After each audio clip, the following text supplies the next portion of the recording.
సంబాల్ దగ్గర పూడుకుపోయిన బావిని ఇప్పుడు తవ్వి తీస్తే 3 దేవతామూర్తుల విగ్రహాలు దొరికినాయి.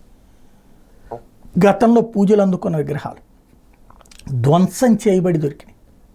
అంటే అక్కడ నిశ్శబ్దంగా జరిగిన హిందుత్వ మీదన దాడి, హిందూ సంస్కృతి మీద దాడి, హిందువుల మీద దాడి, హిందువులకు సంబంధించినటువంటి పుణ్యక్షేత్రం మీద దాడి, చివరికి హిందువులు పూజించే దేవతా విగ్రహాలకి ధ్వంసం చేసినటువంటి తీరు.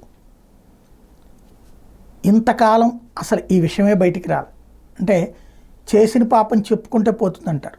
అక్కడ పాపపుణ్యాలను ఈ భీతితో బ్రతుకుతున్నవాడు హిందువు, కానీ ఈ హిందువుల యొక్క ఆరాధ్య దైవాలనే విగ్రహాలను ధ్వంసం చేసి చివరికి బావుల్లో వేసి, లేకపోతే కాళ్ళు కడుక్కునే ప్రదేశాల్లో పెట్టి, లేదంటే కావాలని ఆ ఆలయాల ముందే సమాధులు పెట్టి, ఇట్లాగ రకరకాలైనటువంటి అటాక్ హిందూ ధర్మం మీద జరుగుతూ ఉండడానికి సజీవ సాక్ష్యం.